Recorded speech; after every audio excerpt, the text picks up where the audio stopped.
नमस्कार, JK 24/7 news में आपका स्वागत है। मैं हूं आजाद खालिद, आपका मेजबान, और लेकर हाजिर हूं न्यूज रूम लाइव।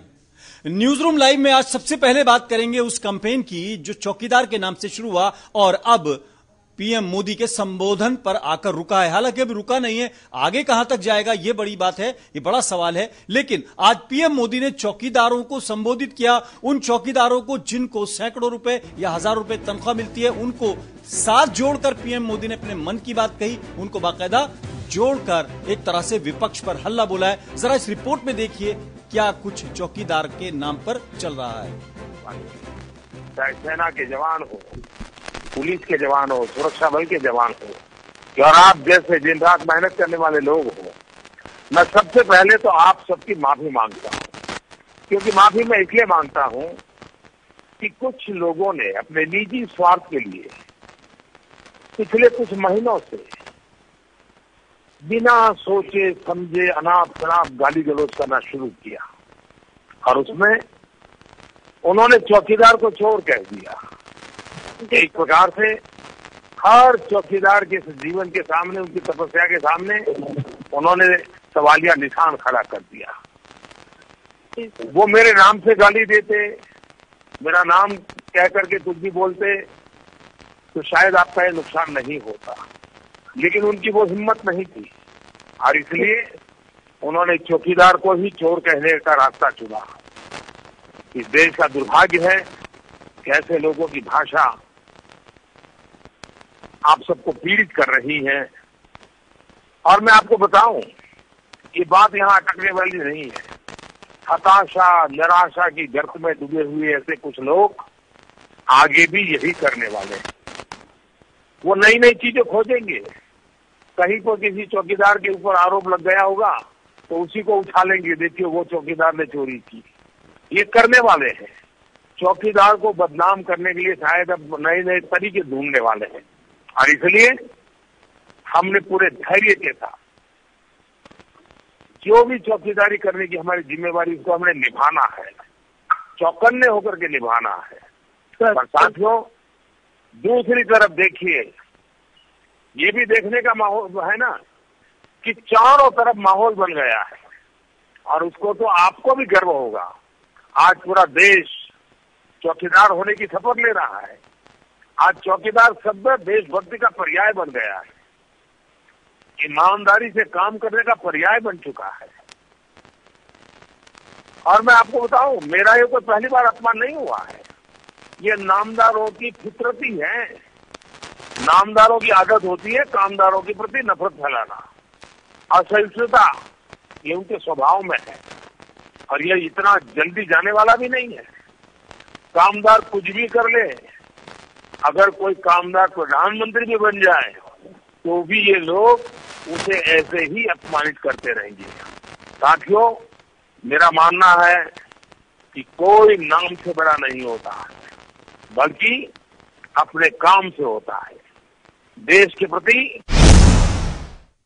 जी हां, कोई नाम से बड़ा नहीं होता है, काम से बड़ा होता है। और इसी पीएम मोदी ने एक और हमला किया है कांग्रेस पर खासतौर से, और वंशवाद को लेकर सवाल खड़े किए एक ब्लॉग लिखकर, और वो तमाम सवाल उठाए जो पिछले दिनों इतिहास में दर्ज हो गए थे। इमरजेंसी की बात की है, राजीव गांधी के द्वारा बंच ऑफ जोकर्स का जो नाम आया था योजना आयोग को लेकर, उस पर सवाल खड़े किए, और उसके अलावा मनमोहन सिंह सरकार में कैबिनेट के एक फैसले को फाड़े जाने का भी जिक्र किया है। पीएम मोदी ने ब्लॉग के जरिए बाकायदा कांग्रेस पर सवाल उठाए। इस रिपोर्ट में आप देखिए क्या कुछ आज रहा इस मामले में।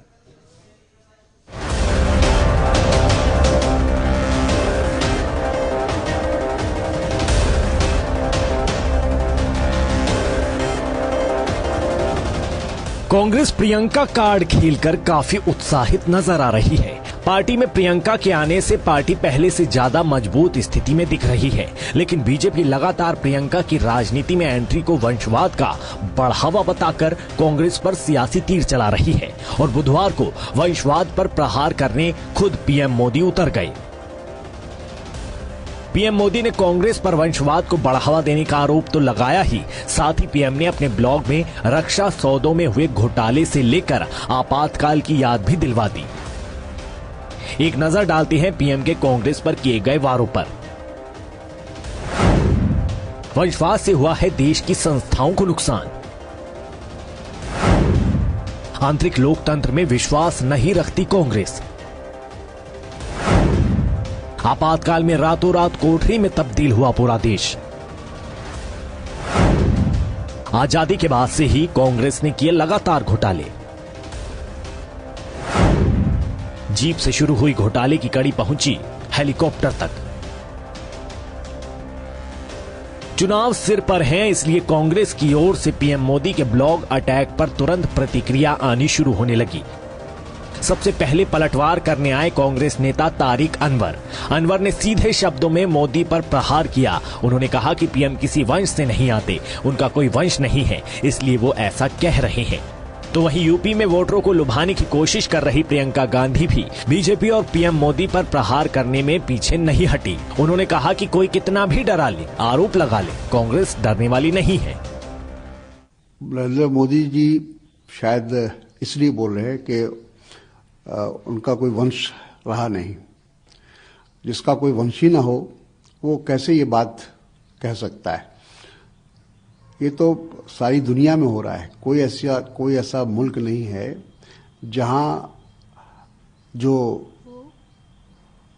जहां वंश को आगे नहीं बढ़ाया जाता है। और हर प्रोफेशन में है। कोई ऐसा प्रोफेशन बताइए जिसमें अपने वंश को लोग नहीं बढ़ाते हों, आगे नहीं लाते हों। तो राजनीति में भी आते हैं और जगह भी आते हैं। उनका कंट्रीब्यूशन देखा जाता है कि वो कितना उनका कंट्रीब्यूशन है। तो मोदी जी को चूंकि आगे अपना वंश बढ़ाना नहीं है, इसलिए वो इस तरह की बातें कर रहे हैं कि जो उनके खिलाफ बोलते हैं वो डरते हैं। बिल्कुल डरते नहीं हैं, चाहे कुछ भी करें, हमें जितना प्रताड़ित करें, हम डरते नहीं हैं। हम उनके खिलाफ लड़ते रहेंगे। जितना हमें करेंगे उतनी जोर से हम लड़ेंगे। तो वहीं कांग्रेस के पलटवार के बाद बीजेपी की तरफ से इसका जवाब दिल्ली प्रदेश अध्यक्ष मनोज तिवारी ने दिया और केंद्रीय मंत्री रविशंकर प्रसाद भी सामने आए। एक और मनोज तिवारी ने कहा कि पीएम का वंश पूरा देश है, तो वहीं रविशंकर प्रसाद ने कहा कि कांग्रेस का पीएम को वंशहीन बताना शर्मनाक है। प्रसाद, लाल बहादुर शास्त्री, सुभाष चंद्र बोस ऐसे नेताओं को पैदा किया। वो कांग्रेस कहां गायब हो गई है? आज एक परिवार में सिमट गई है जहां व्यक्तिगत क्षमता गौण है, आपकी विरासत क्या जरूरी है।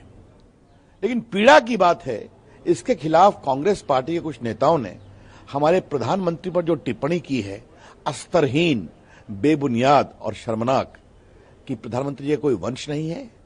तो ऐसे कांग्रेस के नेताओं को मैं बोलना चाहता हूं, प्रधानमंत्री जी का वंश है। हिंदुस्तान की 130 करोड़ जनता उनका वंश है। वंश आप किसको मानते हो? क्या आपके चाचा, चाची, भाई, बंधु ये वंश नहीं होते हैं? बस वंश आपका अपना बेटा ही हुआ। और अगर वंश की बात इस आधार पे आप देखो तो नरेंद्र मोदी जी का तो इतना बड़ा परिवार है। हमको लगता है कितने भाई हैं, बहन हैं, इतना बड़ा परिवार को इतनी गरीबी में उनके पिता और माता जी ने खड़ा किया है और संस्कार दिया देशभक्ति का। तो ऐसी स्थिति में पता नहीं कौन वंश देखते हैं, लेकिन मैं उसको भी नहीं मानता। वंशवाद की राजनीति कौन कर रहा है, कौन नहीं, पीएम के ब्लॉग में कितनी सच्चाई है और कितनी चुनावी चाल, ये तो चुनाव के नतीजे ही तय करेंगे। ब्यूरो रिपोर्ट, जेके न्यूज।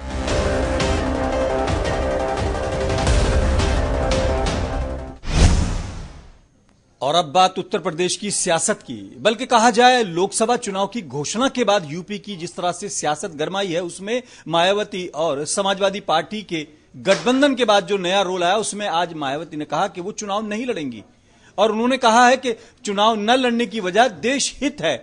क्या कुछ कहा है मायावती ने और क्या बीएसपी सुप्रीमो का कहना है, जरा इस रिपोर्ट में आप भी देखिए।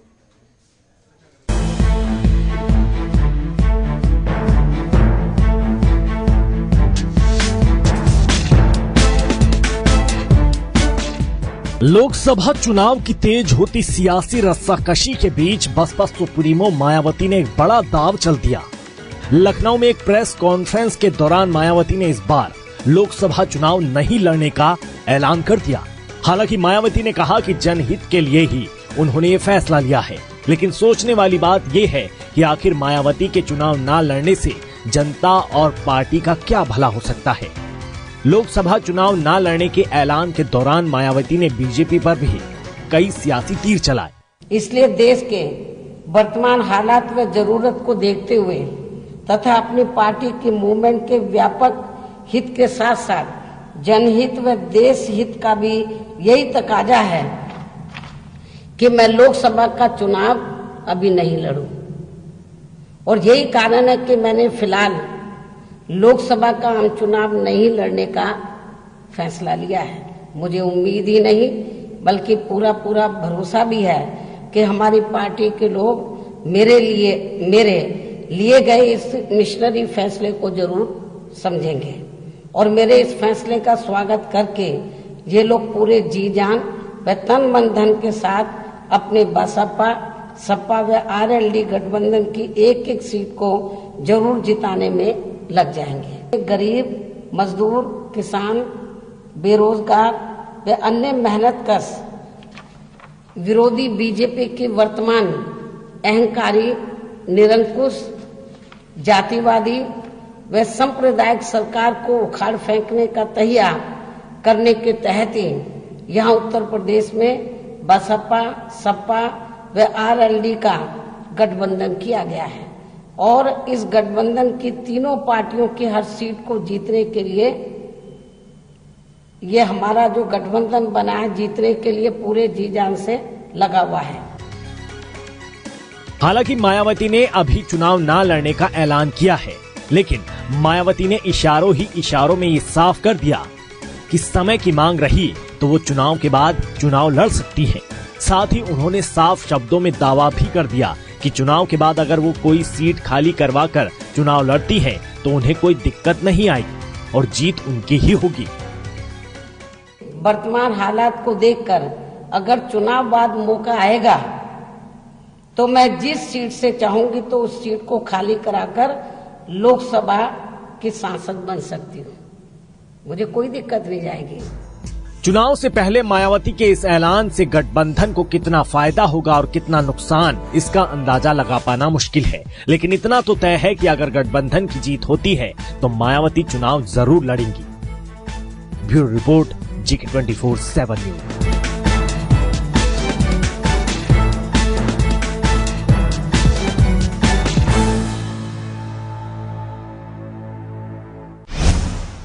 आपने एक टर्म सुनी होगी, नूरा कुश्ती। जी हां, कश्मीर की राजनीति में इस बार नूरा कुश्ती नजर आएगी, क्योंकि शायद ऐसा ही कुछ कह रहे हैं फ्रेंडली फाइट और गठबंधन भी।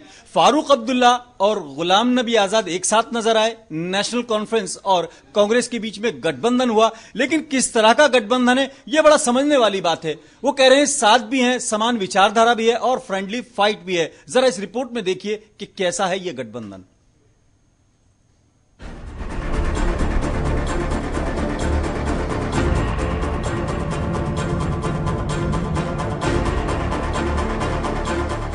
तमाम अटकलों और जम्मू कश्मीर में राजनीतिक हालातों को देखते हुए आखिरकार कांग्रेस और जम्मू कश्मीर नेशनल कॉन्फ्रेंस के बीच गठबंधन हो गया। इस बात की जानकारी खुद Jammu Kashmir national conference chairman और कांग्रेस नेता गुलाम नबी आजाद ने साझा प्रेस कॉन्फ्रेंस करके दी। एक और जहां गुलाम नबी आजाद ने कहा कि आजादी के समय के पहले से ही दोनों पार्टियों के विचार एक दूसरे से मेल खाते रहे हैं, तो वहीं दूसरी ओर फारूक अब्दुल्ला ने कहा कि इस गठबंधन के लिए दोनों ही पार्टियों को कुछ लेना तो कुछ देना भी पड़ा है।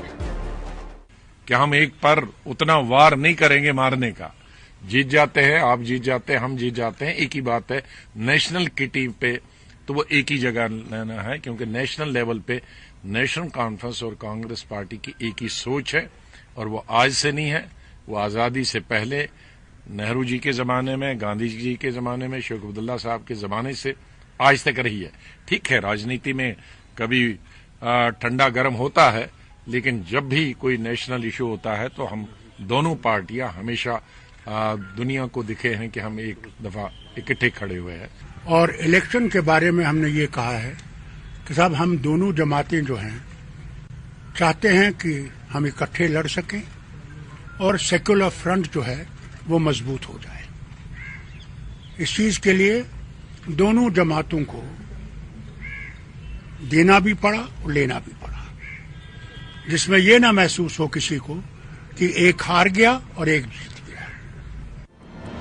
जम्मू कश्मीर में कुल 6 लोकसभा सीटें हैं और दोनों ही पार्टियों के बीच गठबंधन 5 सीटों पर हुआ है। हालांकि 2 सीटें ऐसी चुनी गई हैं जिनमें दोनों ही पार्टियां अपने अपने उम्मीदवार उतारेगी। एक बार समझाते हैं जम्मू में हुए इस गठबंधन का समीकरण क्या है। राज्य की 5 सीटों पर दोनों दलों में सहमति बनी है। जम्मू और उधमपुर से होगा कांग्रेस का प्रत्याशी। श्रीनगर सीट से चुनाव लड़ेंगे फारूक अब्दुल्ला। अनंतनाग और बारामूला सीट पर दोनों दलों के बीच होगा फ्रेंडली मुकाबला। लद्दाख सीट पर भी हो सकता है फ्रेंडली मुकाबला। राज्य की 5 सीटों पर कांग्रेस और नेशनल कॉन्फ्रेंस के बीच गठबंधन हो गया है और तमाम मुश्किलों के बाद आखिरकार दोनों ही पार्टियां सीट शेयरिंग पर भी सहमत नजर आ रही हैं। फैसले के अनुसार जम्मू और उधमपुर सीट से कांग्रेस अपना प्रत्याशी चुनाव में उतारेगी और नेशनल कॉन्फ्रेंस की तरफ से खुद फारूक अब्दुल्ला श्रीनगर से जीत सुनिश्चित करने का प्रयास करेंगे। वहीं अनंतनाग और बारामूला की सीटों पर दोनों ही दल अपने अपने प्रत्याशी उतारकर एक फ्रेंडली मुकाबला करेंगे। और बात करें आखिरी लद्दाख सीट की तो यहां पर भी फ्रेंडली मुकाबला हो सकता है। हालांकि अभी इस सीट की स्थिति साफ नहीं हो पाई है। पिछले चुनाव में कांग्रेस के हाथ एक भी सीट नहीं लगी थी और जम्मू कश्मीर नेशनल कॉन्फ्रेंस को 1 सीट हासिल हुई थी। शायद इसी मजबूती को देखते हुए जिन सीटों पर साझा उम्मीदवार नहीं उतर रहे उन पर कांग्रेस फ्रेंडली मुकाबले की बात कर रही है।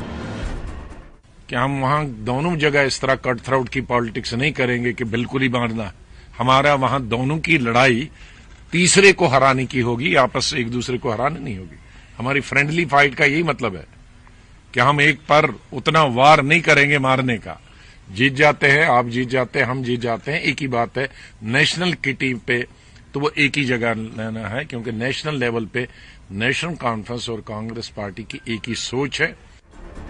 इन चुनावों में कांग्रेस बीजेपी के खिलाफ क्षेत्रीय दलों से गठबंधन कर घेराबंदी करने में लगी हुई है और जम्मू कश्मीर में हुए इस गठबंधन से कांग्रेस बीजेपी की घेराबंदी में कामयाब भी हो सकती है क्योंकि अब कांग्रेस और जम्मू कश्मीर नेशनल कॉन्फ्रेंस के कार्यकर्ता मिलकर बीजेपी के वोट काटने वाले हैं। Bureau report, JK 24/7 news.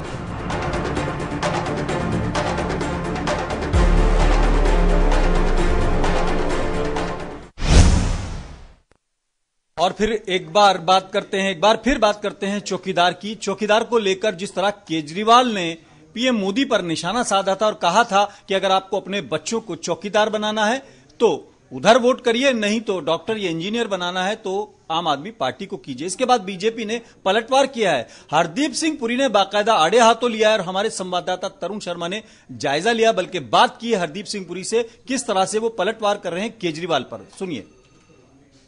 जो दिल्ली के मुख्यमंत्री हैं उन्होंने कहा है कि आप अपने अगर बेटे को डॉक्टर वकील बनाना चाहते हैं तो अरविंद केजरीवाल आम आदमी पार्टी को वोट दें, चौकीदार बनाना चाहते हैं तो बीजेपी को वोट दें। ऐसा है। पहले अरविंद केजरीवाल ने क्या कहा है, कहाँ कहा है, उसके बाद वो करेगा कि नहीं। केजरीवाल की एजुकेशन हेल्थ में प्रोफेशनल भी है, इंजीनियर भी है, पता नहीं क्या क्या है। मैं सिर्फ ये कहूंगा कि दिल्ली के जो नागरिक हैं उनको बड़ी सोच समझ के वोट करें और इनके जो ट्रैक रिकॉर्ड है केजरीवाल उसको आप बिल्कुल उस पर गौर करिए। देखिए इन्होंने क्या बोला था और क्या किया। सिर्फ अनऑथराइज कॉलोनीज के बारे नहीं, बाकी दिल्ली के बारे जो भी दिल्ली में तरक्की हुई है मैं आपको उसके लिए मैं क्रेडिट बहुत लोगों को दूंगा, बाकी पार्टियों को भी दूंगा। यही मेरा सवाल था क्योंकि बाकियों को भी दूंगा। पर ये जो 5 साल केजरीवाल वाले हैं देखिए उसको 0 क्रेडिट मिलेगा क्योंकि दिल्ली की जनता जानती है इन्होंने जो भी यहां पे तबाही मचाने की कोशिश की है।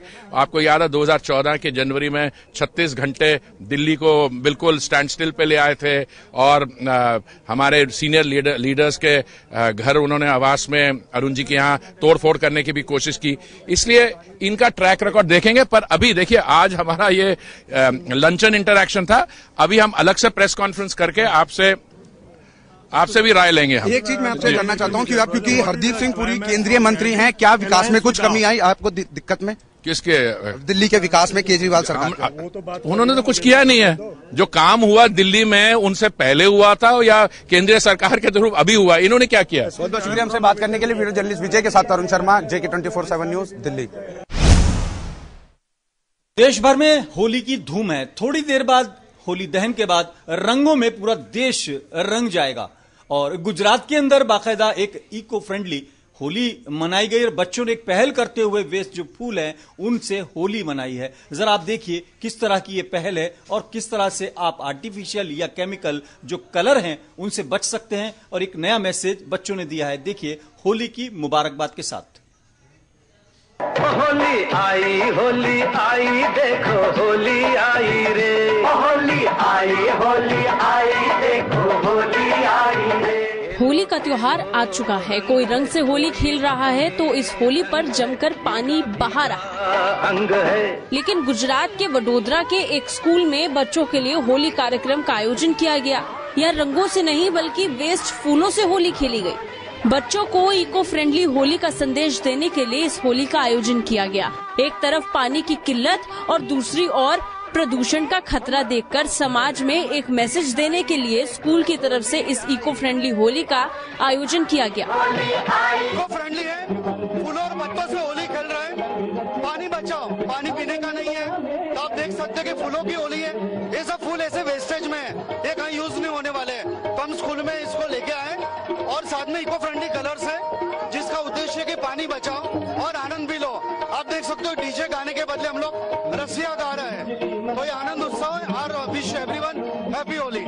वहीं देश में चुनावी बिगुल बज चुका है। मतदान की चर्चा जोरों पर है। होली का त्योहार भी आ चुका है। इस एकता और भाईचारे के पर्व होली पर अलीगढ़ के रामघाट रोड स्थित मिठाई की दुकान पर वोट करने के लिए लोगों को जागरूक करने के लिए अनोखा कदम उठाया गया। दरअसल यहाँ गुजिया पर वोट फॉर नेशन का संदेश दिया गया है जो लोगों को देश हित में अधिक से अधिक मतदान करने की प्रेरणा दे रहा है। देखिए, देश में आम चुनाव का माहौल है और होली का त्योहार भी हम लोग मना रहे हैं। तो क्योंकि होली के त्योहार पे हम प्रेम और सौहार्द के रूप में एक दूसरे को मिष्ठान का वितरण करते हैं, तो वोट फॉर नेशन के नाम की गुजिया यहाँ जलाली वालों ने बनाई है।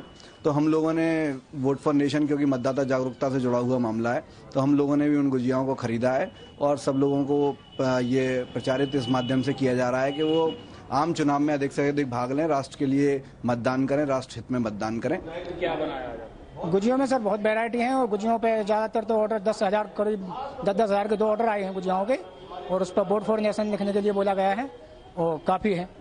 किस तरह की गुजिया? गुजिया में से काजू गुजिया है, अंजीर गुजिया है, ड्राई फ्रूट गुजिया है और जलाली वालों की विशेषकर गुजिया है, स्पेशल गुजिया है जलाली की। आपने क्या लिखा? उस पर सर वोट फॉर नेशन लिखा है। आपको कैसा लगा? सर मुझे बहुत अच्छा लगा सर। खास ऑर्डर हमारे पास आया है इस समय जिसमें हर गुजिया पर लिखा हुआ है वोट फॉर नेशन, जिससे मुझे इस बात का बहुत गर्व महसूस हो रहा है कि इस देश में लोग इस समय, क्योंकि चुनाव होने वाले लोकसभा चुनाव होने के खातिर उन्होंने लिखा है वोट फॉर नेशन। तो ये अच्छी गर्व की बात है कि लोग देश के लिए चुनाव करें और वोट दें और यही हमारा लोगों से कहना है। ये किस नाम में दिया है? ये कुछ समाज सेवी संस्थाएं हैं। क्या लिखवाया उन्होंने? Vote for nation. वृंदावन में स्थित प्रसिद्ध बांके बिहारी मंदिर की होली पूरी दुनिया भर में प्रसिद्ध है। यहाँ होली खेलने के लिए सिर्फ देश से ही नहीं बल्कि विदेशों से भी लोग आते हैं। भगवान कृष्ण की नगरी मथुरा वृंदावन में होली का उल्लास कई दिनों तक चलता है।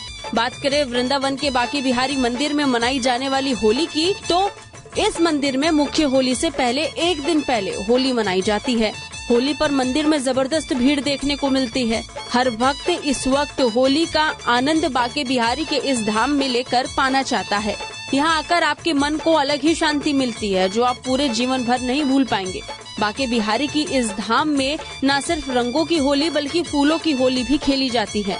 यहाँ न सिर्फ रंग बरसते हैं बल्कि कृष्ण भक्तों पर फूलों की वर्षा भी इसी धाम में होती है। Bureau report. जी हाँ, होली की इन तस्वीरों के साथ JK 24/7 न्यूज की तरफ से भी पूरे देश को, सभी देशवासियों को होली की बहुत बहुत मुबारकबाद। और न्यूज रूम लाइव में आज फिलहाल इतना ही। अपने मेजबान आजाद खालिद को इजाजत दें।